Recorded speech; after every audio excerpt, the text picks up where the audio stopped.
সরকারি চাকুরি অধ্যাদেশ ২০২৫ বাতিলের দাবিতে সরকারকে ৪৮ ঘণ্টার আলটিমেটাম দিয়েছেন আন্দোলনরত সরকারি কর্মকর্তা কর্মচারী নেতারা। এ সময়ের মধ্যে দাবি আদায় না হলে আগামী রোববার থেকে অর্থ মন্ত্রণালয়ে ব্লকেট কর্মসূচি পালন করবেন বলে ঘোষণা দিয়েছেন সচিবালয় কর্মকর্তা কর্মচারী ঐক্য ফোরামের নেতারা। আমাদের প্রেস ক্লাবে অবস্থান ধরে রাখবো। বৃহস্পতিবার অধ্যাদেশ বাতিলের দাবিতে টানা চতুর্থ দিনের মতো বিক্ষোভ করেছেন সচিবালয়ের কর্মকর্তা কর্মচারীরা।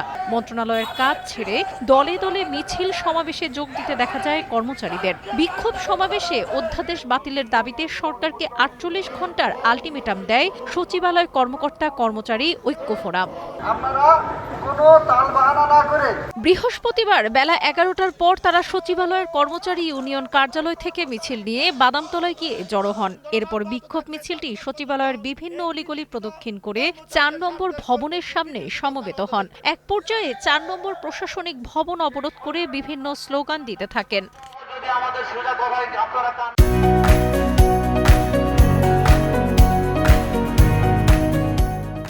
কর্মকর্তা কর্মচারী ঐক্য ফোরামের কো-চেয়ারম্যান বাদিউল কবির বলেন, আমরা সরকারি কর্মচারী, সরকারি সেবা মানুষের কাছে পৌঁছে দেওয়া আমাদের কাজ। আমাদের তো রাস্তায় থাকার কথা না। আমাদের দাবি ছিল বিতর্কিত সরকারি চাকরি অধ্যাদেশ বাতিল করতে হবে, কিন্তু এ নিয়ে কালক্ষেপণ করা হচ্ছে। এখন আরো ৭টি দাবি নতুন করে সামনে এসেছে।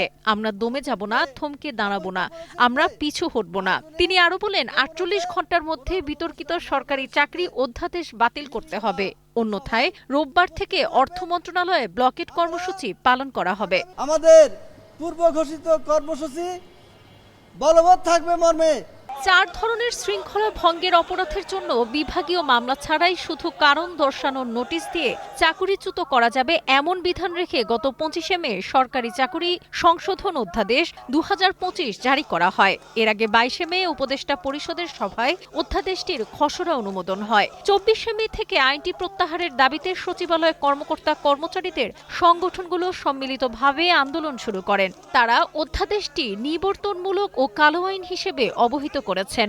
ঈদের ছুটির পর সোমবার ফের আন্দোলনে নামেন সচিবালয়ের কর্মচারীরা। বৃহস্পতিবারও তারা সচিবালয়ে বিক্ষোভ মিছিল ও সমাবেশ করেন। সাবরিনা কাজী, কালের কণ্ঠ।